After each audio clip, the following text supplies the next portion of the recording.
Hello， 大家好，今天是以色列进入战争的第41天。那我现在呢，又在2个礼拜前的同一个地方。那你们记得吗？2个礼拜前的时候有一些商店，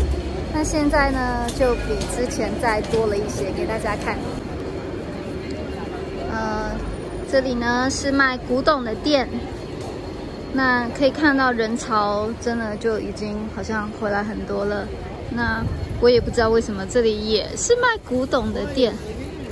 像是，这是唱片吧，然后古老的明信片啊，邮票、钱币，还有一些饰品，像这边都是饰品。那这里呢也是一些二手的东西，像是太阳眼镜，太阳眼镜是新的，这些是一些家里的摆饰、祷告经啊、书。光明节要到了，所以这些是有9个的，这个是光明节的灯台。然后呢，这个是圣母教堂，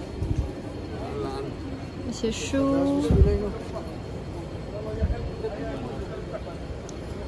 然后因为是冬天，所以有帽子。然后，这些是一些二手的装饰品、饰品，还有二手的衣服，这样子。现在呢是下午1点多，然后这个路口呢，右转过去就是平常。带大家看的那个市集叫做 Shuk 的意思就是市集。那我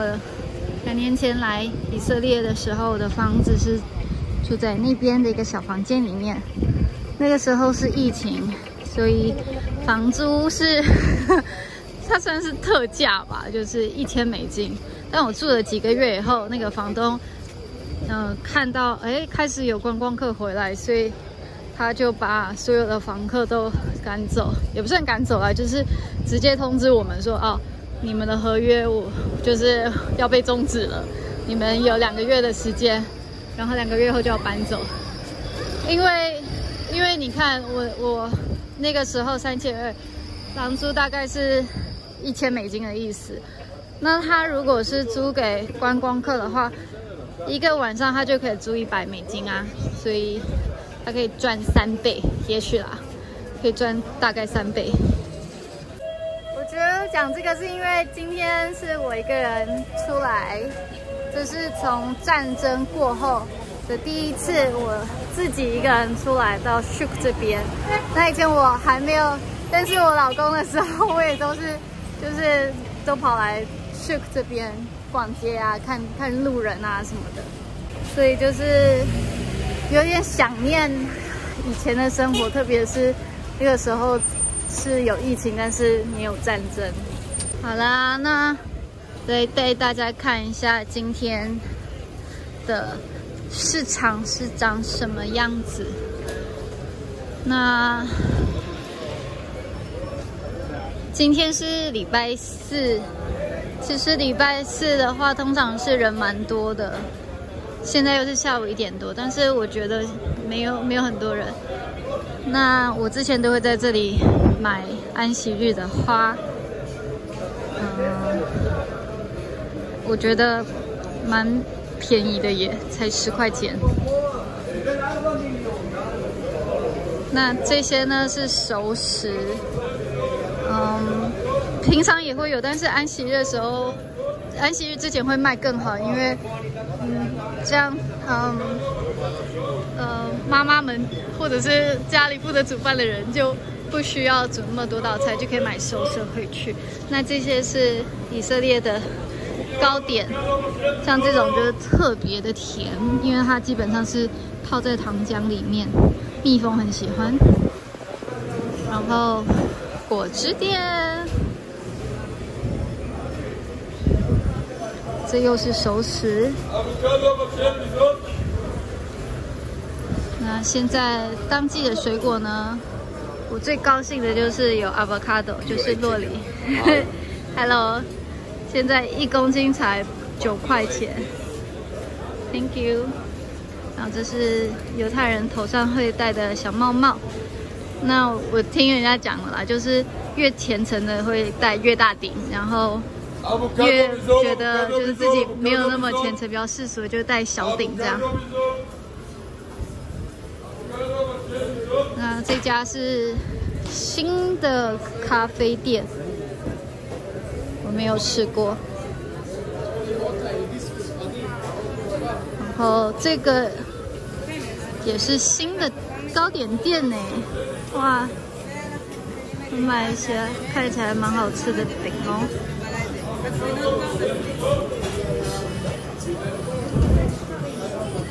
然后这些人在买什么呢？他们在买鲑鱼，还有应该有其他鱼啦。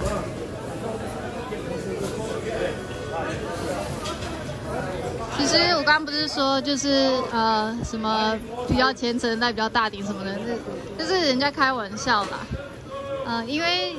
不同的犹太教的教派里面也会戴不一样的帽子，像是针织的，或者是像这种是可能是乌兹别克那边来的，或者是像那种纯黑的，就是他们都有不一样的教派的意思，所以大顶小顶是一个开玩笑啦，大家不要不要把我话当真。然后呢，这些呢是烛台，很明显，但是它是光明节的烛台。我刚才有讲过了，对为什么呢？因为12月的时候就是过光明节哈努卡。这也是为什么我们在刚刚的地方还有在这里都有看到这些光明节的烛台。那这个的设计很可爱，它是车子的。光明节的烛台会有9个烛台，第一个也不是第一个啦，就是其中一个它是叫做仆人灯，要用仆人灯的灯去点亮其他8盏，所以总共9个。那光明节过8天，每一天就是拿仆人灯这边去点亮其他的灯。第1天1盏，第2天就点2盏，第3天点3盏，这样子，一直点到第8天。所以你看，像这种蓝色，中间这蓝色，或是中间这红色的，或者是前面这边比较凸出来的，它就是仆人灯这样子，很美的一家店。希望以后你们有机会来以色列可以逛。那这个的设计呢是石榴。为什么是石榴而不是火龙果呢？是因为石榴是这里的水果啦，火龙果是外来的，所以才会这么确定。然后，石榴其实里面的水果，果实很像是红宝石那样，很美丽。然后呢，在这个市场里面呢，就是也有很多的应该算是餐厅吗？卖意大利面啊，或者是咖啡，或者是其他的吃的，炸鱼啊什么的。所以不一定要来买菜啦。那晚上来的话，就会变成开派对的地方，所以白天可以来，晚上也可以来。像那边就是在吃饭嘛。好，那这家店我感觉也是新的。那这个是什么呢？这个叫做 halva， 就是halva， 它就是芝麻糖这样子。那上一次 Melody 来的时候，她 Hello， 她是这个女生，她给那个别人安息日的蜡烛，这是其中一个教派，他们是非常的积极，希望其他的犹太人能够去守犹太的诫命。那也不算是犹太诫命啊，就是圣经中的诫命。那一个诫命就是要过安息日嘛，但是怎么守的话，就是每个人有不一样的解读。那他们的教派就觉得点安息日蜡烛是其中很重要的一个部分。那因此他们就会送免费的蜡烛，所以小盒子里面就是2个蜡烛。那刚才讲就是刚刚的那个甜点 Halva 的甜点，芝麻糖的那个甜点，上一次 Melody 来以色列的时候呢，他就有买3个口味的，就这个 Halva。那其中一个很特别的口味，我觉得很好吃，它竟然就是威士忌 （whisky） 的口味，很酷吧 ？Yeah 。OK， 这里有一个士兵，他在挑他的帽子。所以呢，就是在以色列当兵的人里面，有40个犹太人，也有宗教犹太人。但是戴帽子不代表就是很宗教犹太人，因为宗教犹太人里面，就是通常在以色列指的是那种像我旁边穿黑色衣服，而不是这个，像这种才是大家平常称的宗教犹太人。应该说就是世俗跟宗教犹太人之间还有一种叫做传统犹太人，所以在路上看到的以色列士兵，有一些你会看到他们头上有戴小帽帽，那一种的话就代表他是有在守犹太传统的犹太人，然后不算是世俗犹太人，但是也没有到那么宗教犹太人的地步这样子。好的，然后呢，这里是卖肉的店。那犹太人卖的鸡肉，它的处理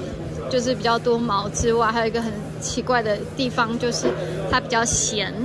因为它不要就是有任何的血在里面。那放盐巴的话，可以把血弄掉。所以如果你们是跟犹太人买鸡肉的话，就不用再加什么盐巴了。那我有一个朋友，他告诉我，就是他住的那个地方以前就是会在超市里面看到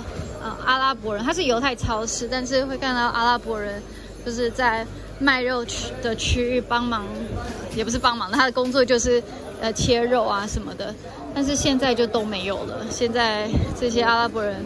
可能就是观感的问题吧，所以大家就可能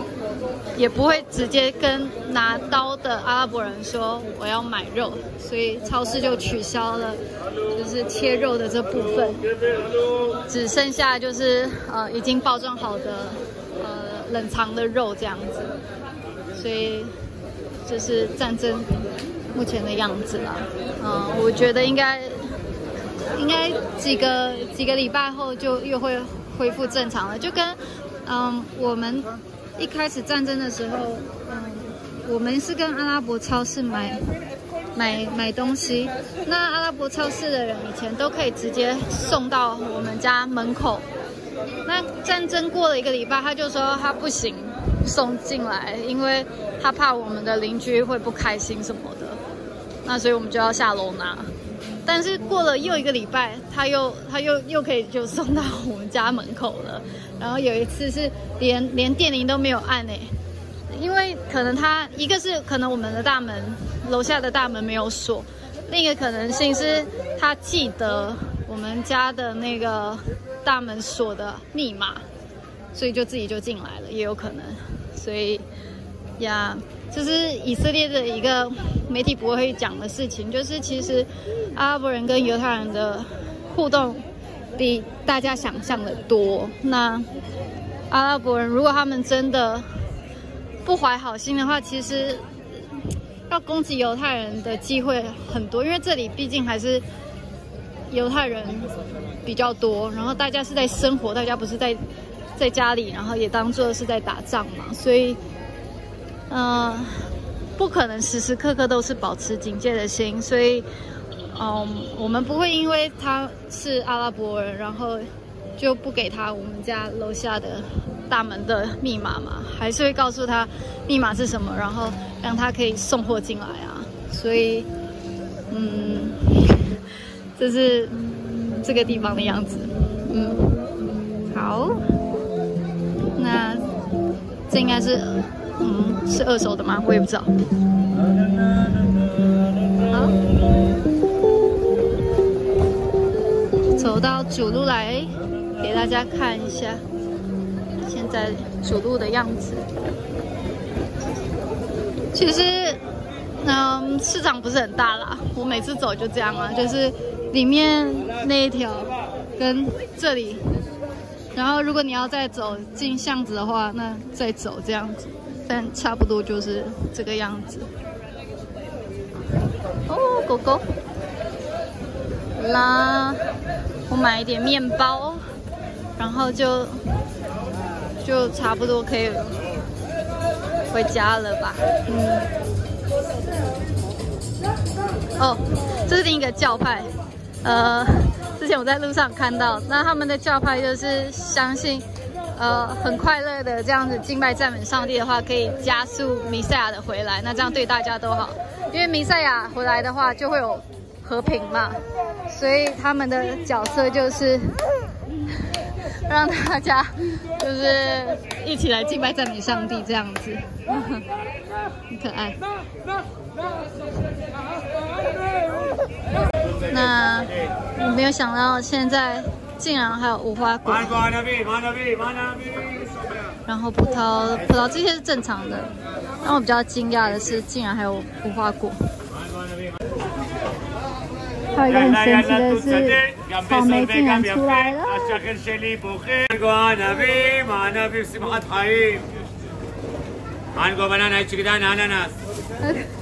它的叫卖声唱歌好可爱。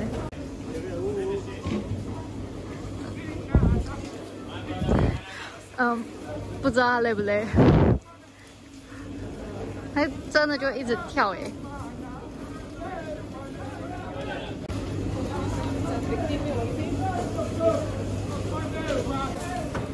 然后啊，现在在路上都会看到，就是除了军人以外，路人也会带枪嘛。刚才走过去的一个人，他就是带了那个叫什么步枪吗？那我之前啊，就是拿脚架，我的脚架很长，然后有2个人跟我说，我这样子看还以为你拿枪，我就觉得很好笑，我怎么可以拿枪啊？只是就是因为大家已经在一个战争的状态里面，所以就是下意识就会觉得，自己眼睛看到的东西大概那样子的话，然后就传递那样的资讯给大脑，好像就变得很合理这样，我觉得很好笑啊。我其实是想要买水果啦，但是我现在带宝宝，然后没有带推车，我会很累，所以就买面包就好。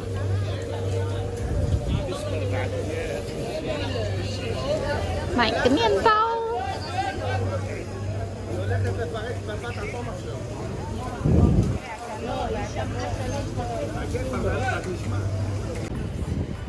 餐厅也有贴着仁慈的海报。来分享一下心情好了。我觉得今天出来走走，然后看到路人，对我来讲，有一种就是感恩啦，然后也觉得看到大家就是好好的，心里觉得也比较舒服一点，因为就是看到生命吧。那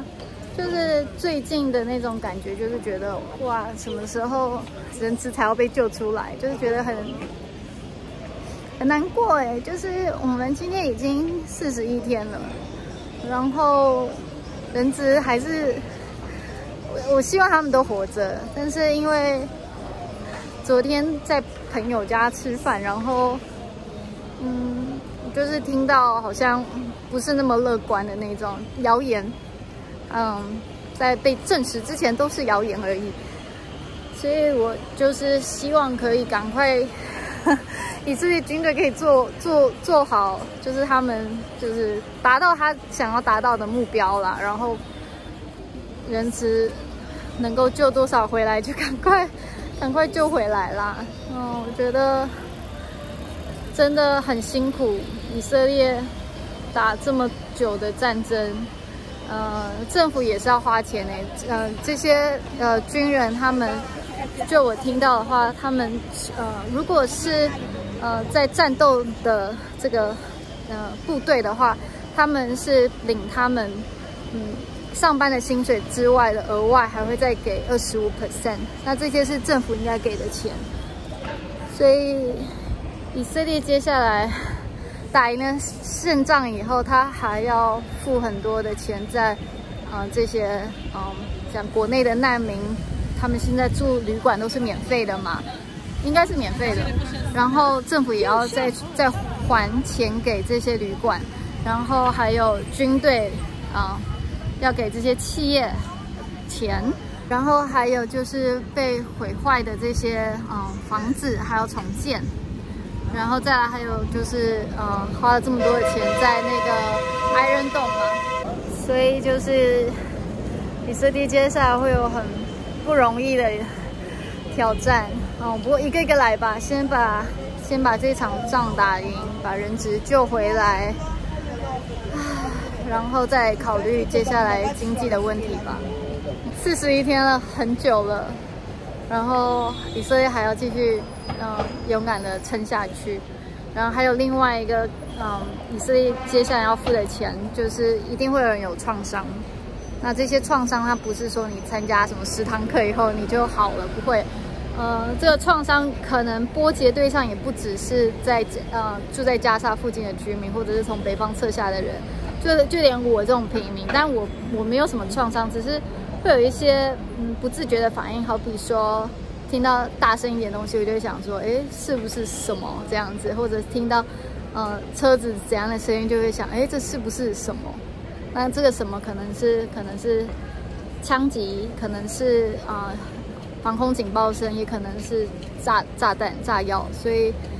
就是我不会因为这种状况，然后我就需要就是心理治疗。但是其他人他们真实的看到尸体，或者是他就是军队一部分，他就是专门去搜寻尸体的，那他就会需要这样子的一些心理治疗。那这些都是钱啦，所以而且也不是有钱以后，然后他参加治疗后，然后他就会没事。所以我想说的是，这个国家先把仗打完后还有一段路要走，所以就是跟大家分享一下我的心情啦，就觉得这要怎么形容，就觉得还是很不舍。好了，然后我们又走回来一开始的地方，基本上就是这样走一圈嘛，从刚刚这个地方，然后走到这里，就这样。好。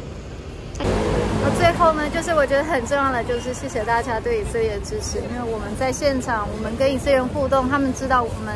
支持他们、爱他们，他们可以表达就是他们的感谢。但是你们在远方，你们还选择支持以色列，所以我就是